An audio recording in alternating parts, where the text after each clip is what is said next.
Welcome to Reclaiming the Faith with Phil Baker, a podcast with a mission to reveal what the earliest Christians believed about the core issues facing us today. You can find links to all of Phil's resources at philsbaker.com. Thanks so much for taking the time to listen today, and take a moment to share this podcast with your friends. Now, here's Phil. Well, this is episode 105 of Reclaiming the Faith, and in this episode, I am blessed to be able to interview Stephanie Quick, one of the producers of the amazing film Sheep Among Wolves, Volumes 1 and 2. Today, we're going to be discussing Volume 2, which is an inside look at the fastest growing church in the world, the Iranian church. And if you want more information as to what's going on with the church in Iran and how you can support the people there, please go check out sheepamongwolvesfilm.com, where you can watch the film and find links to so many amazing resources. If you're blessed by this episode, please consider leaving a positive rating and review on my iTunes channel, Reclaiming the Faith. Also, if you want to become a Patreon supporter, please check out my Patreon page, patreon.com/Phil S. Baker, where you'll get extra content there for $5 or more a month. Also, I am blessed to be a part of Omega Frequency along with BDK and Kurt, who are putting out great content every week. Check out the two YouTube channels, Omega Frequency Live and Omega Frequency, where you can find all of that content. And if you're not a subscriber, please go hit the subscribe buttons. And with that said, let's go ahead and get episode 105 rolling.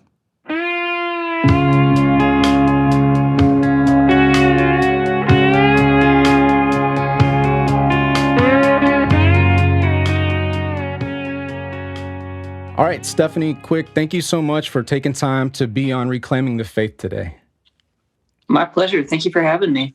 Yeah, absolutely. Well, can you please tell us a little bit about yourself and what drew you to this topic of the Iranian church? Well, so as you said, my name is Stephanie. I am a writer and producer serving with Frontier Alliance International. I've been in the Middle East now for the better part of the last decade, in the Turkish world, the Kurdish world. Right now, I'm in northern Israel. I'm in the Golan Heights, so I've seen sort of the breadth and depth of this area of this little neck of the Middle East.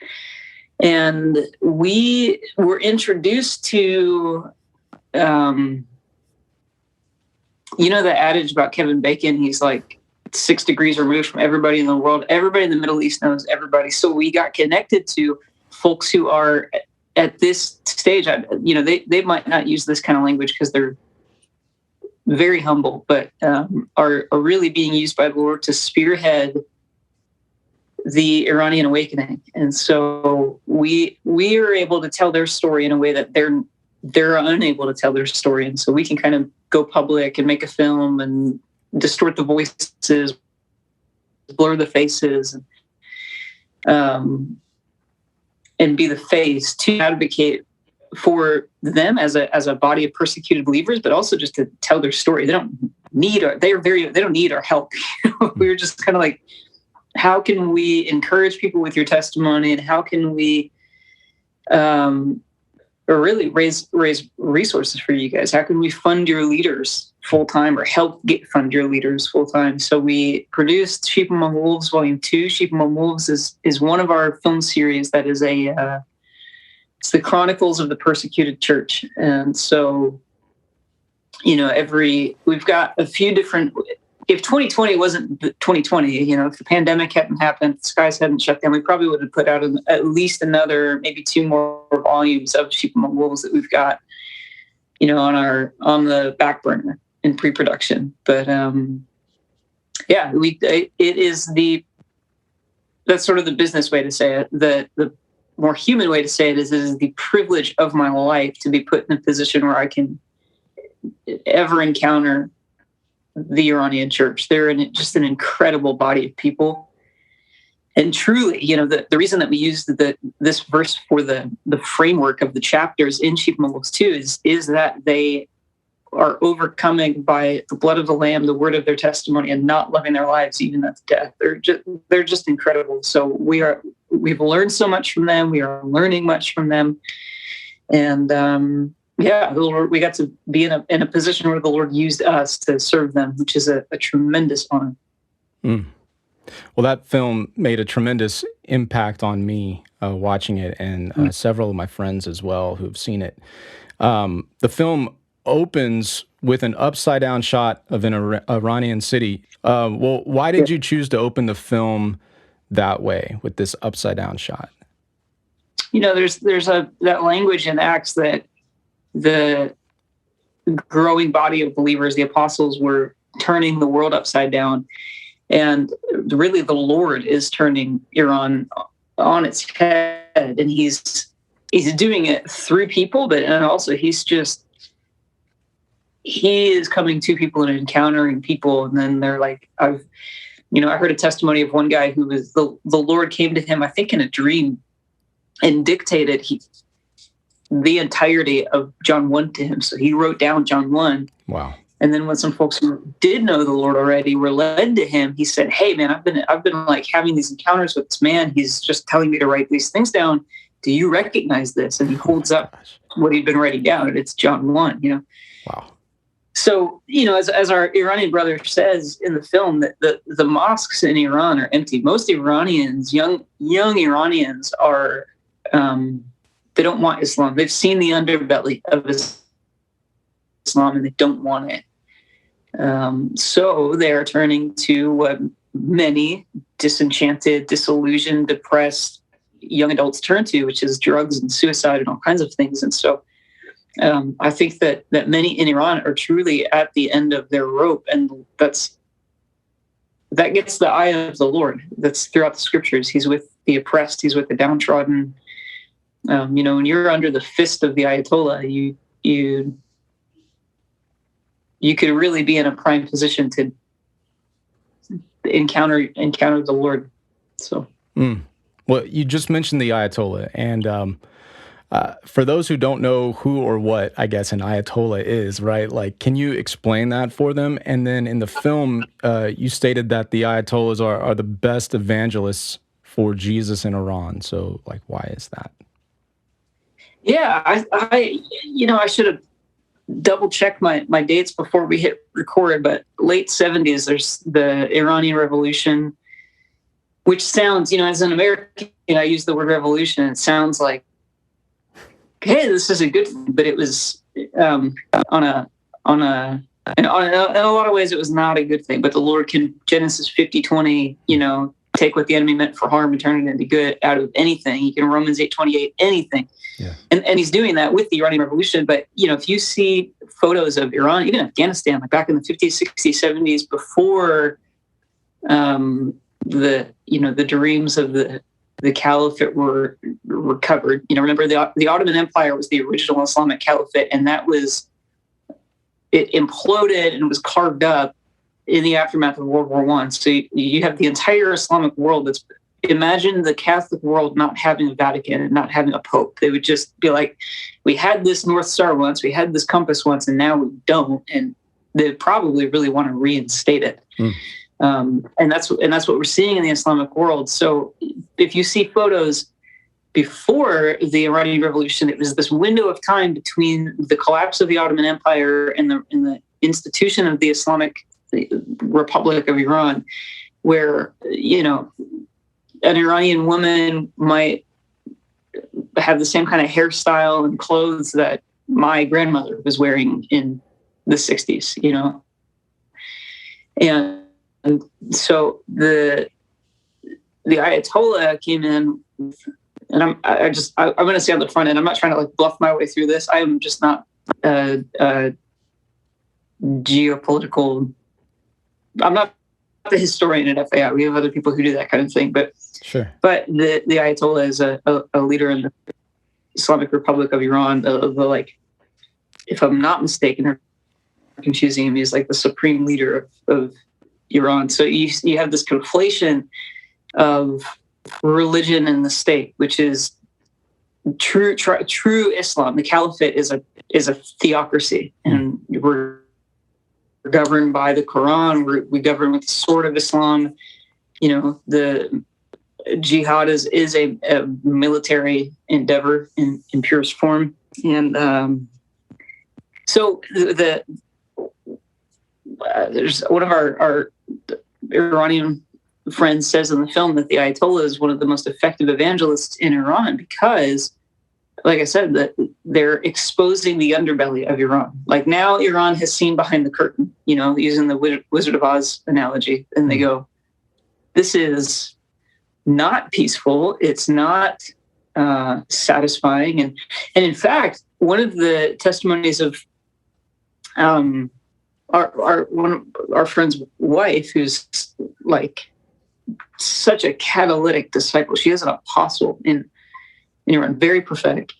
She grew up radically committed to Allah and Islam and was training to be a suicide bomber and jihad, like put everything on the line for Allah. She was so depressed and suicidal. Her mom was crippled with multiple sclerosis, and they decided together that they were going to do a dual suicide. They're going to kill themselves together. And I think the night that they were going to do it, like one just kind of killing time or like trying to get themselves into the headspace of doing it. They were just watching TV, and a Christian program, the satellite program that was beaming into Iran came on, and an evangelist was on TV, and he said, listen, if you're planning to kill yourself, don't do it. The Lord says, don't do it. So she calls him up, calls the hotline. She's like, it's me. And this is stupid. Jesus is like, I'm taking my life tonight. And he says, okay, cool. So you've given all of your life to Allah, and it's left you with this. You've given him everything. He's given you nothing. So give Jesus 1 week, and you could at least say that you tried. So she's like, cool. Hangs up the phone. She's like, I'm going to call you in a week and kill myself in a week. But she wakes up the next morning, and she hears her mom screaming. And she thinks, oh my gosh, the MS has spread. It's got her spine. She can't get out of bed. She runs out, and she sees her mom walking down the hallway completely healthy. Wow. So they go to the hospital, and they get all these tests run. And the doctors are like, what imam did you pray to? How did this happen? Because what imam did you go to? She said, we didn't go to an imam. We prayed to Jesus last night. And that was it. Just lit them up. So they start they said you could say Jesus and people would just come to the Lord. Like the Lord, that was, certainly not the first time the Lord started to apprehend Iranian hearts, but it was the seedbed for the movement that's now sweeping through the country. And, again, you have people who, Iranians are looking for God. So she's an example of somebody who had given everything to the Lord, wanted to give her life to God, but didn't know his name. And then once she discovered his name, that's it. But she's all in. They know what it is to be all in. Yeah. Even now, as you're talking, I'm thinking of different ways that the Iranian church contrasts to the American church. Can you please discuss the methods of discipleship and church planning used by the Iranian Christians and how that contrasts to the West or the American church? Yeah, it needs to be highly reproducible, highly obedient to Jesus, and have the ability to stand on its own.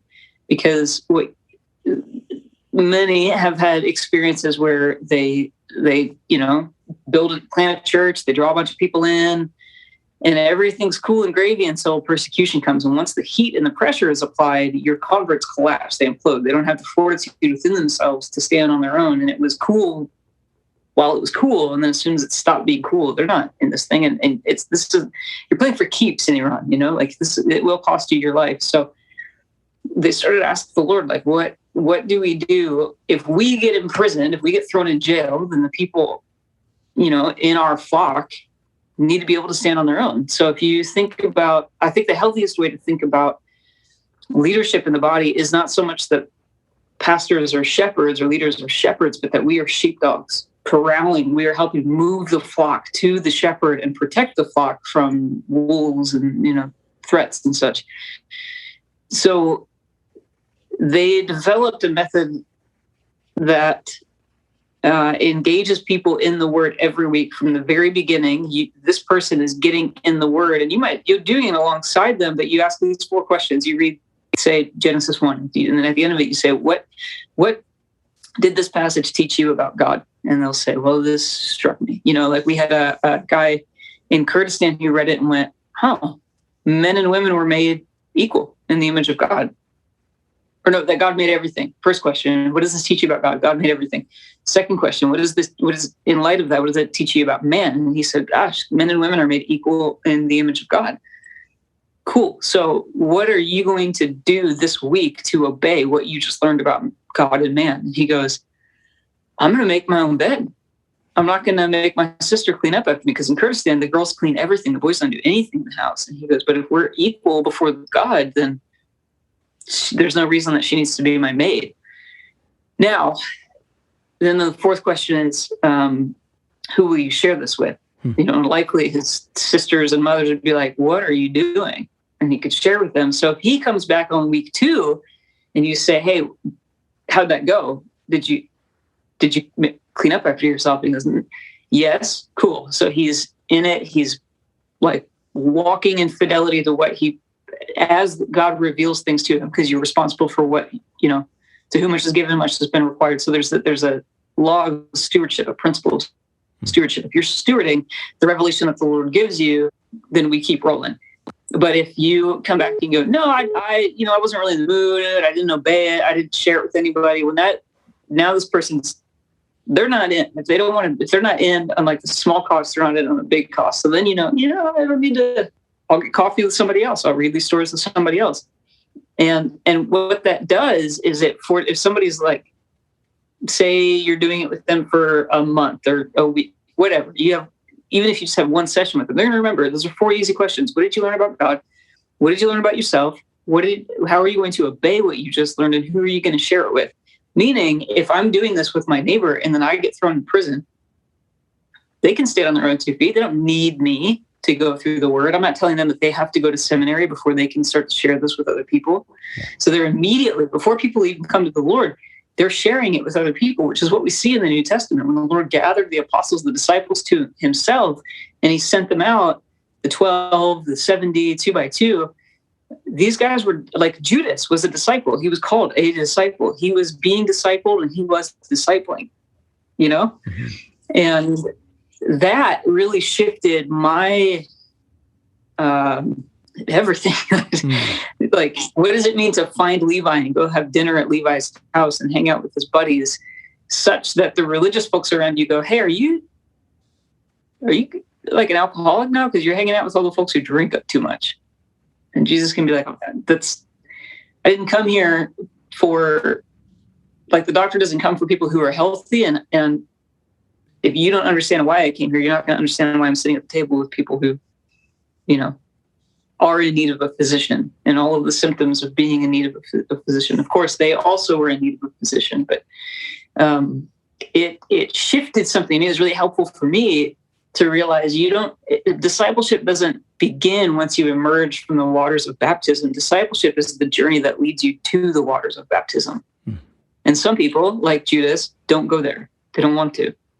But you're recklessly scattering seed, like the parable of the sower. He's not worried about, well, that looks like stony ground, I'm not going to throw it there. Or that looks like maybe there's not enough depth, or he's not checking the ground. He's not responsible for the soil. He's responsible for scattering the seed, and he's just throwing it everywhere.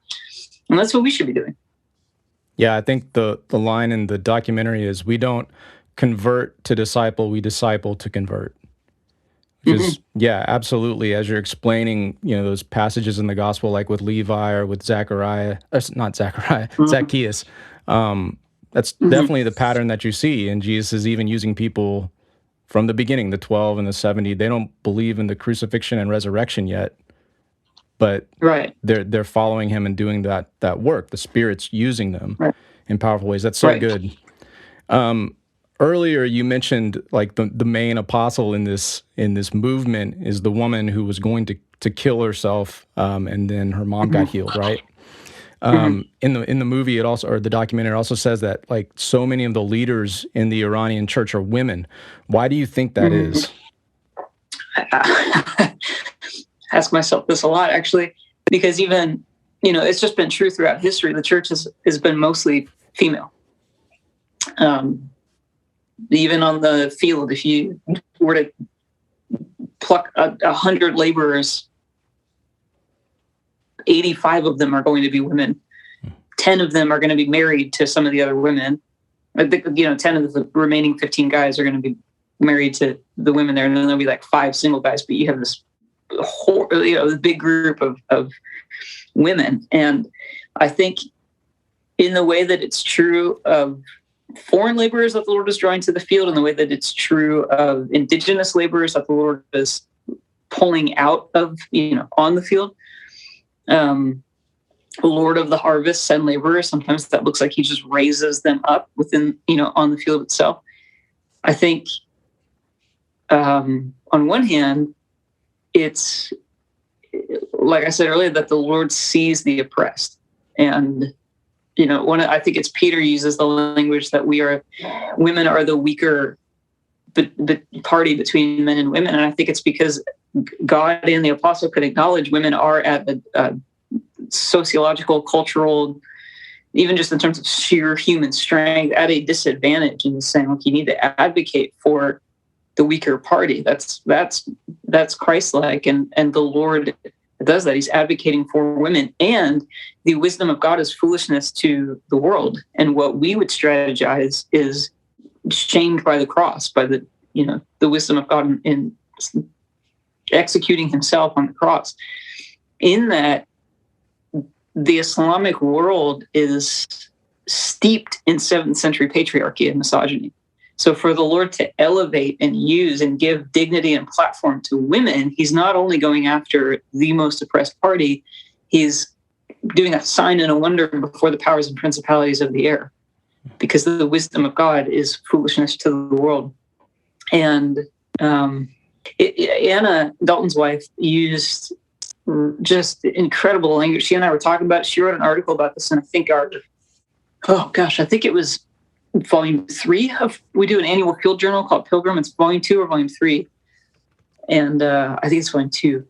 It was the one that came out after she came out. So whenever that would have been, about the sanctified feminist movement, because the world sees and feels that kind of oppression. And we are grasping at how to change, how to fix it. How do you come up against that kind of boulder that's rolling down a hill with all of the momentum behind it and say, thus far and no more? We're going to dignify women, amplify women's voices, all these things. If you do that from an unsanctified place, it's just as carnal as the original misogynistic, patriarchal boulder that went rolling down the hill to begin with. It's not like the Lord is spearheading a holy, righteous, and sanctified women's movement. And I think that the purest expression of sanctified feminism, I'm saying that to say not carnal, not of the flesh, not driven and governed by wisdom from below, but shaped and shepherded by wisdom from above. The Lord is actually doing that in something like Iran. And I can't think of a more oppressive place for women in the world than the Islamic Republic of Iran. That's good. It was also making me think of like God being a God of justice. And so, like there are many who are last who will be first in the kingdom. And thinking about the Sermon on the Mount, particularly like Matthew 5 with like the Beatitudes, to really put those into practice, you have to believe in a God of justice. If you're not going to be avenging yourself, if you're going to be depending on him, vengeance is mine, says the Lord, like Romans 12 stuff.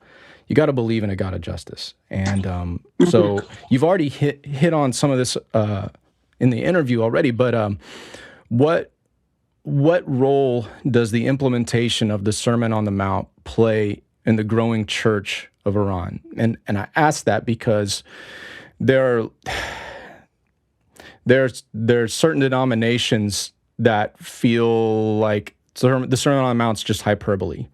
And a lot of these denominations are based out of the West, the Western church, not the persecuted church. And so they don't really see that as something now. They see that as stuff like in the millennial reign or something like that. It's kind of weird how they look at that. But how does the Sermon on the Mount play a pivotal role in the growth of the Iranian church, the implementation? The Sermon on the Mount is, not officially, but I think fairly called the Constitution of the Kingdom. This is how we act. And like you said, if you believe in a God of justice, then it can hold water. And if God is not just, then you're really just throwing yourselves to the wolves. But if like everything hinges on whether or not you have a good dad in heaven who sees you. And if he sees you in the secret place, if he sees you in the hidden place, if he sees you when you're in your apartment in Tehran and your husband is beating you and you are fighting to forgive him deep in your heart, you might not be able to get out of that apartment yet. You might not be able to get out of that marriage yet. And this is what will rattle me as like a single Western college-educated American woman, power to the, get her out of there. But some of these guys can't. And they are accessing something in Jesus that I have not yet touched, because they can be in a situation like that and look at that man and forgive him and love him and serve him, not because they're confusing meekness with weakness, and turn the other cheek means just beat the snot out of me and it's fine. What she knows when she goes to bed at night, when she wakes up in the morning, and when she's getting hit is this: God sees, God cares, and God will vindicate. But in the meantime, if you do not bow the knee, either God will bear the weight of justice for what you're doing to me, or you will bear the weight of justice for what you're doing to me. And I want you to know him. I want you to stand next to me on the sea of glass. And listen, nobody is saying stay in an abusive relationship. All I'm saying is, if you're stuck and you can't get out, Jesus is enough. And that's the testimony of Iranian believers. This is why, we in Sheikh Moul's volume 1 and 2, there are women who are indigenous believers in the Islamic world saying, I am staying here and not fleeing despite the risk of rape down the track.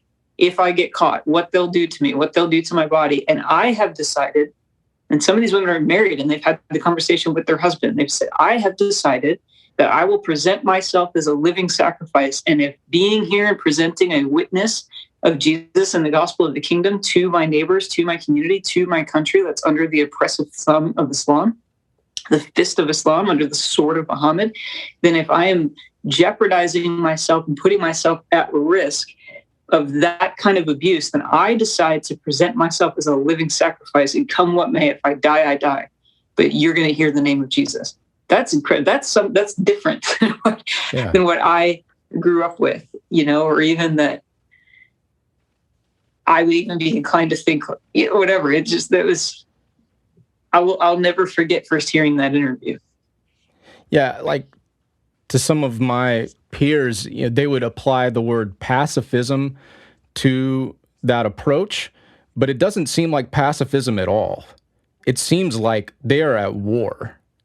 They're just fighting in a different way, but they very much have like a warfare, like military mindset. It's just different means. Yeah, and I think in the West, we love the promises of vindication, justice, restoration. Sometimes we confuse those promises with now. If you have a wonky eschatology, your convictions, belief, theology about the end of this age, or some people would say the end of the world. I don't believe in the end of the world. I don't think it's biblical.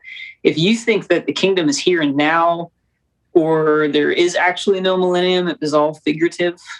I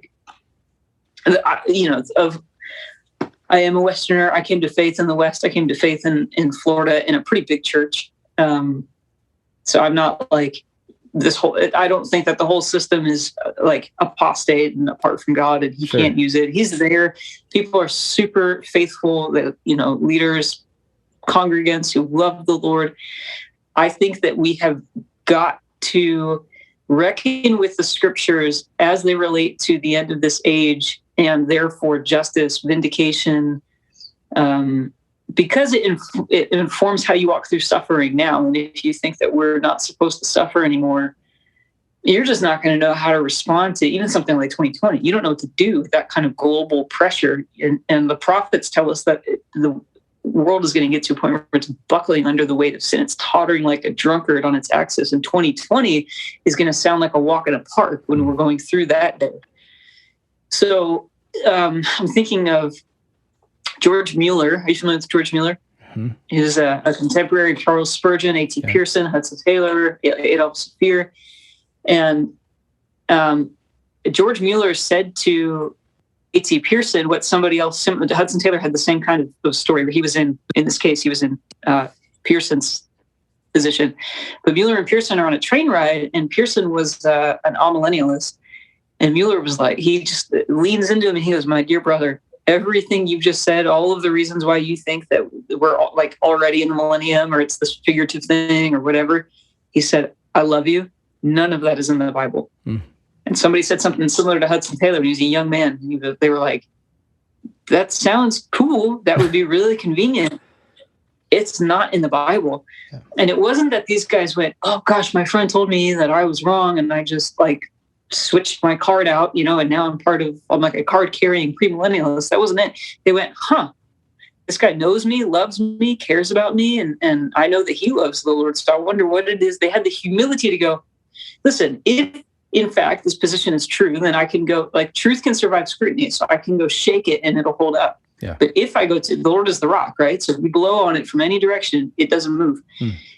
And so Pierson, Taylor, they hear this from their friend and they go check out the word, they rattle it, and it does that bridge that they were putting all of their eschatological hopes on. And even at that point, this is informing how they preach the gospel. It's informing how they make disciples. It's informing how they walk through their own suffering in their own lives.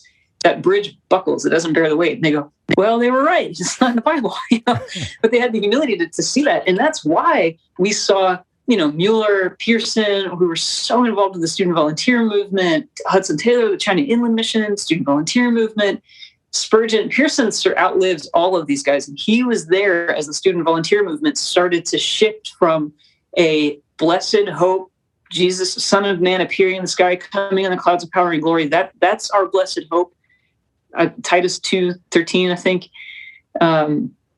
It started to shift and deviate from, we don't need to go and be abrasive. Like these folks in China, India, it's starting to get very anthropological in that we'll come and give you a cup of water, we'll help you build schools, but we don't need to tell you what to believe. We don't need to, our religion's not better or worse than yours, whatever. And this is because the world is trying to reckon with a conflation between missions and colonialism. And Hudson Taylor drew a line and said, "We are not colonialists. We are going to go learn their language. We're going to eat their food. We're going to wear their clothes. Becoming a Christian, getting baptized and obeying Jesus of Nazareth does not mean you become an Englishman.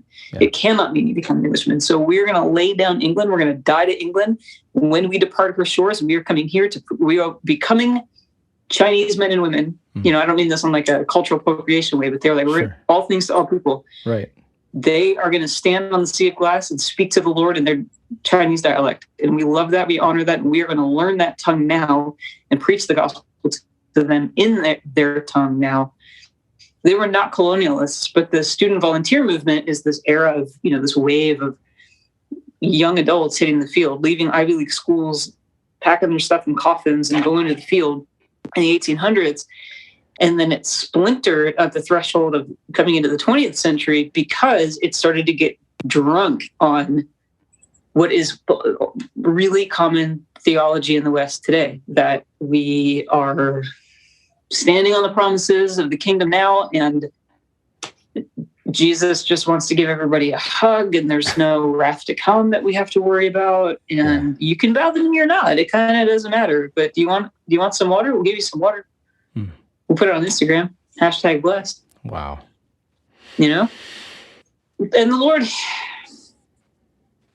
he's going to take this lukewarm body of American believers and rattle us enough that we are either going to go cold or go hot. Everybody, that's the the juncture that every believer in America is coming up to now. Because the Lord is saying, look, we don't have time to goof off anymore. I am coming on the clouds in power and glory, and when the Son of Man comes, Luke 18, will he find faith on the earth? Right. Man, that's really good stuff. That's really good stuff. Thinking back a few minutes, you were talking about the necessity of meeting people where they are, like Hudson Taylor, learning the Chinese language and dressing like them and all of that stuff. I've heard stories of how one of the main ways that God reaches Muslims is through like dreams and visions, because that's something they're already very receptive to. Is that correct? Yeah, I don't know the why behind it, but certainly there's a lot of dreams and visions. Yeah. Yeah. So it's quite common.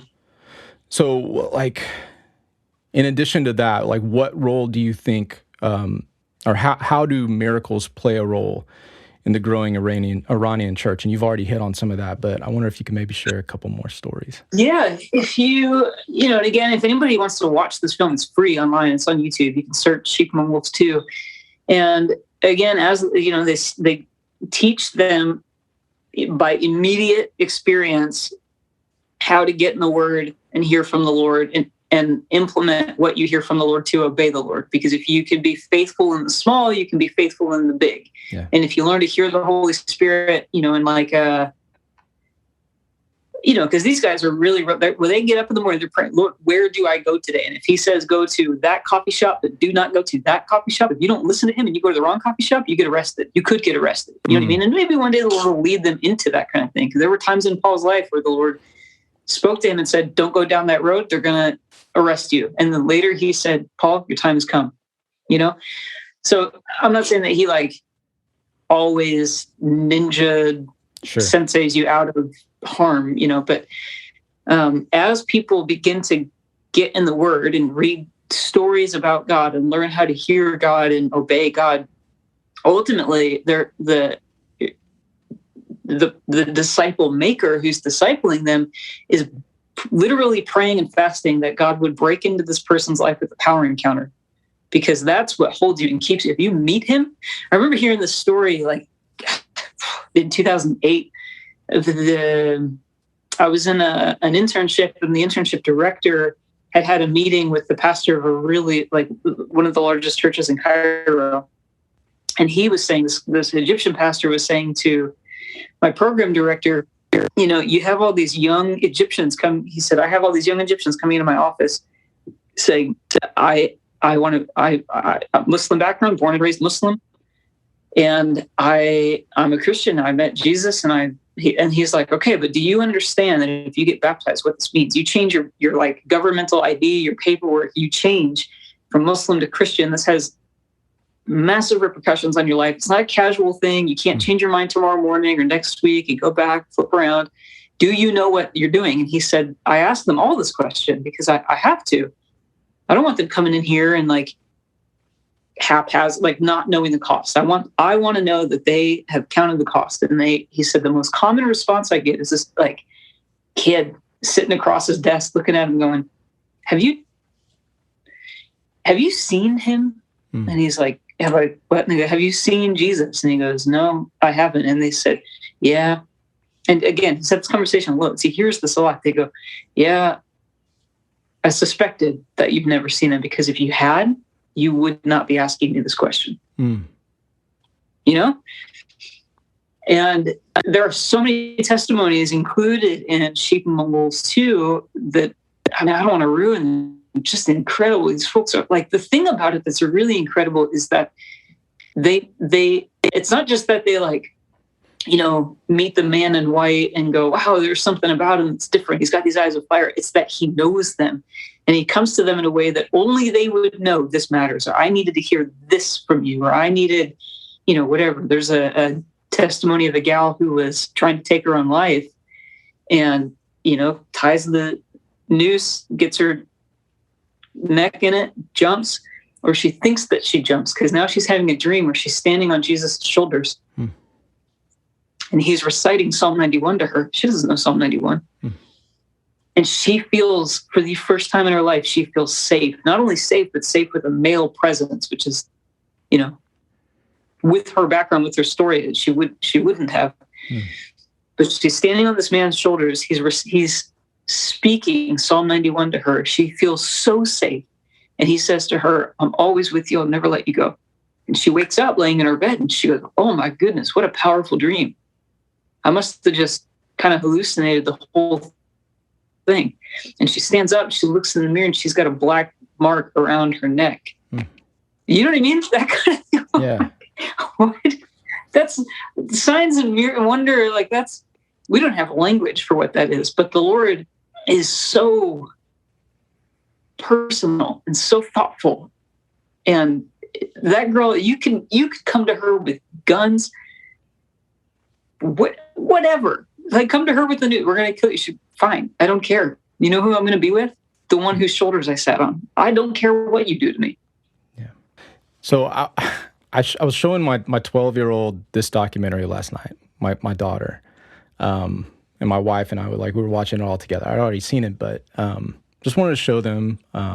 And my daughter was, after that particular scene, she's like, Dad, why are they not scared? I'm like, I don't think they're not scared. I think there's courage going on, doing the right thing, even if you are scared. But you being the producer of the film, if you were sitting in that room with my daughter and she said that to you, how would you have responded? Perfect love casts out fear, and they've encountered him. They didn't.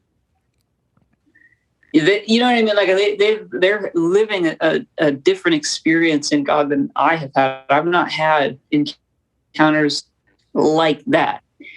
But I think, they have such their eyes are truly on eternity. Like, it's like they can look in front of them and see the secret police, or they can see the IRGC, or they can see the Ayatollah, but then right behind them on the horizon, they see eternity. And they're like, what, like one of our brothers says in the film, he's like, what is 50 years in prison compared to eternity with Jesus? And I hear that and I'm like, bro, it's 50 years. That's a long time. Yeah. But I don't know, man. Perfect love casts out all fear. That's awesome. Well, just thank you again, Stephanie, for taking the time to do this. My pleasure. Just wanted to ask you, last question. Can you remind folks where they can go to watch it, and maybe how they can support the mission, and any kind of final words of encouragement or exhortation for those listening? Yeah, thank you. You can go to sheepamongwolvesfilm.com, and I want to say that go to sheepamongwolvesfilm.com. That's our landing page, and then you can find ways to get trained by these guys and hear from them how to make disciples who make disciples. And we're just that site's kind of the traffic police. So then you can go there and also, if you want to support these guys and help release them full-time, fund them full-time, the leaders of the movement in Iran, then you can do that there as well. Anything else? We do have two things that FAI offers for free. We have an app that has all of our, it's the central location for all of our content. Our films, our podcasts, our TV shows, our music, our Bible teaching, everything is in the app. You turn on notifications, you'll know as soon as things come out. The second thing we have is our Telegram channel, which is different in that it's like just real-time updates from our guys on the field. They go to a clinic in Kurdistan, you'll get photos, video. You'll hear from FAI personnel, by the FAI family, in a way that you can't on social media. We can't on social media, and is like too run and gun for the app. The app is, we produced this thing and now it's in the app. The Telegram channel was like, "Sup guys, we're at a clinic today." So all of that is free. So praise God. Oh, that's great. Thank you again. Yeah, anytime. Thanks so much.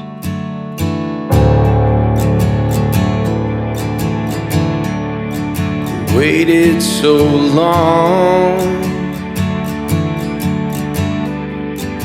resting in tears. We weren't alone. Mercy was near when they doubled their hate. You tripled your love. A villain so great, but greater was God. Trembled as fear mocked us each day. His sword and his spear, they stood in our way. And you sent a child,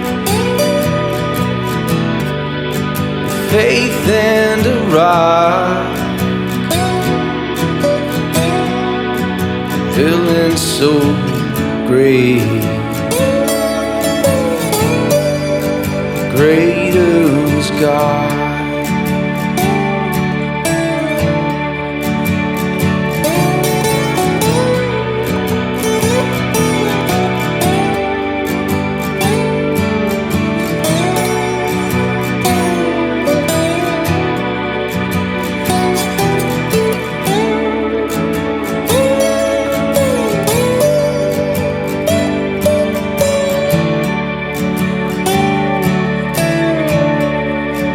Mother and dad followed their lead. They listened to death and ate from that tree. Then you sent your son. Our curse met his cross. Villain so great, but greater was God.